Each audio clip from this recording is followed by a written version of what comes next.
Praise the Lord. വേഗം വരുന്നവനായ നമ്മുടെ കർത്താവായ യേശുക്രിസ്തുവിൻ്റെ നാമത്തിൽ എൻ്റെ സ്നേഹവന്ദനങ്ങളെ ഞാൻ അറിയിക്കുന്നു. എസെക്കിയേൽ പ്രവചനം 33 അധ്യായം 7 വാക്യം. അതുപോലെ മനുഷ്യപുത്ര, ഞാൻ നിന്നെ ഇസ്രായേൽ ഗൃഹത്തിന് കാവൽക്കാരനാക്കി വെച്ചിരിക്കുന്നു. നീ എൻ്റെ വായിൽ നിന്നുള്ള വചനം കേട്ട് എൻ്റെ നാമത്തിൽ അവരെ ഓർമ്മപ്പെടുത്തണം. ഹല്ലേലൂയ. ദൈവം എസെക്കിയേലിനോട് പറയുന്നു, ഞാൻ നിന്നെ ഇസ്രായേലിൻ്റെ കാവൽക്കാരനാക്കി വെച്ചിരിക്കുന്നു. നീ ആയിരിക്കുന്ന കുടുംബത്തിൻ്റെ ഉത്തരവാദിത്വം, നീ ആയിരിക്കുന്ന സമൂഹത്തിൻ്റെ ഉത്തരവാദിത്വം ഞാൻ നിൻ്റെ കരത്തിൽ ഏൽപ്പിച്ചിരിക്കുന്നു. നിന്നോട് ഞാൻ സംസാരിക്കുന്ന വചനം നീ കേൾക്കുക മാത്രമല്ല, അത് കേട്ട് നീ അവരെ ഓർമ്മപ്പെടുത്തണം. ഹല്ലേലൂയ. ഒരു ഗ്രഹത്തിൻ്റെ മുഴുവനും ഉത്തരവാദിത്വമാണ് ദൈവം അവനെ ഏൽപ്പിച്ചത്. കർത്താവ് പറയുന്നു, അതിനകത്ത് ഒരാളെങ്കിലും തൻ്റെ ദുഷ്ടതയിൽ മരിച്ചു പോയാൽ അതിൻ്റെ രക്തം ഞാൻ നിന്നോട് ചോദിക്കും. എന്നാൽ നീ അവരോട് ദൈവത്തിൻ്റെ വചനം പറഞ്ഞാൽ നീ അതിനകത്തുനിന്ന് ഒഴിവുള്ളവനായിരിക്കും. ഇന്ന് പകൽക്കാലം ഇതേ ദൂത് പരിശുദ്ധാത്മാവ് നമ്മോടും പറയുന്നു. പ്രിയരെ, നാം യേശുവിനെ അറിഞ്ഞിട്ട്, യേശുവിൻ്റെ നന്മയെ രുചിച്ചറിഞ്ഞിട്ട് നമ്മുടെ ഉത്തരവാദിത്തമാണ് മറ്റുള്ളവരോട് കർത്താവിൻ്റെ വചനം പറയുക, ഈ കർത്താവിനെക്കുറിച്ച് ഉയർത്തുക. അവർ അത് കേൾക്കുകയോ കേൾക്കാതിരിക്കുകയോ അത് നമ്മുടെ പ്രശ്നമല്ല. നാം അവർക്ക് വേണ്ടി ഇടുവിൽ നിന്ന് പ്രാർത്ഥിക്കുകയും അവരോട് കർത്താവിൻ്റെ വചനം പറയുകയും ചെയ്യണം.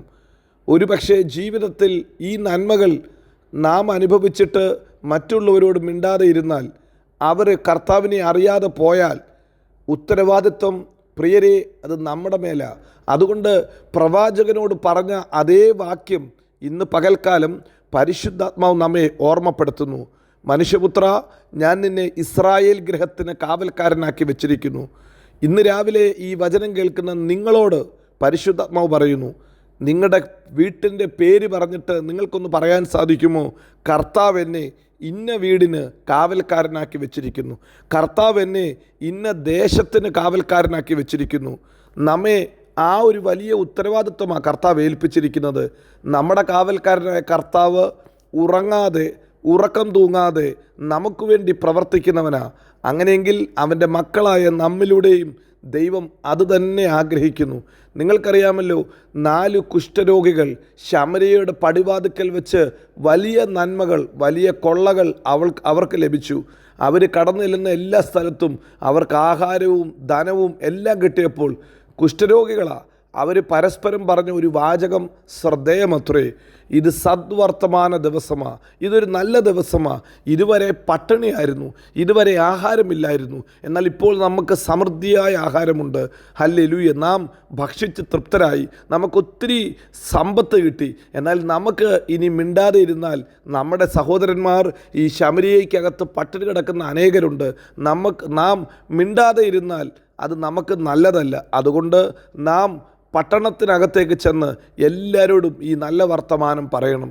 പട്ടണവാതുക്കൽ നന്മയുണ്ടെന്ന്, പട്ടണവാതുക്കൽ നിങ്ങൾക്ക് ആഹാരമുണ്ടെന്ന് അവരോട് പറയണം എന്നൊരു തീരുമാനം അവരെടുത്തു. പ്രിയരെ, നാമും പല നന്മകളും അനുഭവിച്ചതാ.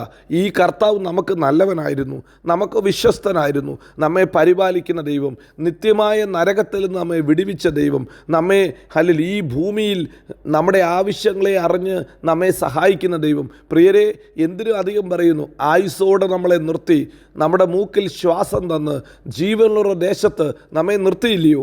അതോർത്ത് ദൈവത്തിനൊന്ന് നന്ദി പറഞ്ഞാട്ട്. നന്ദി പറയുക മാത്രമല്ല, അതോടൊപ്പം തന്നെ ഈ കർത്താവിനെക്കുറിച്ച് നമുക്കും ചിലരോട് പറയാം. ആ ശമര്യക്കാരി സ്ത്രീ തനിക്ക് രക്ഷ ലഭിച്ചപ്പോൾ തൻ്റെ ജീവിതത്തെക്കുറിച്ച് പ്രവചിച്ച നല്ല പ്രവാചകനായ യേശു കർത്താവിനെക്കുറിച്ച് ശമരിയ പട്ടണത്തിലൊക്കെയും പോയി പറഞ്ഞു.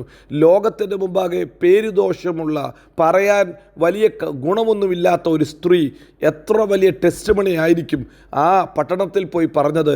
ആ പട്ടണത്തെ മുഴുവനും കർത്താവിൻ്റെ അടുക്കലേക്ക് കൊണ്ടുവരുവാൻ അവളുടെ സാക്ഷ്യത്തിന് കഴിഞ്ഞുവെങ്കിൽ ഇന്ന് പകൽക്കാലം പരിശുദ്ധാത്മാവ് നമ്മെയും ഓർമ്മപ്പെടുത്തുന്നു. പ്രിയരെ, നിങ്ങളൊന്ന് വാ തുറന്നാൽ മതി, നിങ്ങളുടെ വായെ കർത്താവ് ബലപ്പെടുത്തും. അനേകരോട് യേശുവിനെക്കുറിച്ച് യേശുവിനെക്കുറിച്ച് പറയാൻ, യേശുവിൻ്റെ അടുക്കിലേക്ക് കൊണ്ടുവരുവാൻ കർത്താവ് നമ്മെ ബലപ്പെടുത്തട്ടെ. ഒരു ശമരിയാക്കാരി സ്ത്രീയുടെ വായിലൂടെ ഉള്ള നല്ല സാക്ഷ്യം കൊണ്ട് ഒരു പട്ടണത്തെ മുഴുവനും കർത്താവിൻ്റെ പാദത്തെങ്കിൽ കൊണ്ടുവരുവാൻ കർത്താവിന് സാധിക്കുമെങ്കിൽ പ്രിയരെ, നിങ്ങളുടെ അധരത്തെ കർത്താവിൻ്റെ കരത്തിലേക്ക് ഏൽപ്പിച്ചാട്ട്. മോശ തൻ്റെ വായെ കർത്താവിൻ്റെ കരത്തിൽ ഏൽപ്പിച്ചു. ഒരു ജനത്തിൻ്റെ വിടുതലിന് വേണ്ടി ദൈവം മോശയെ ഏൽപ്പിച്ചു. ഹല്ലേലൂയ. മോശയെ ഉപയോഗിച്ചു.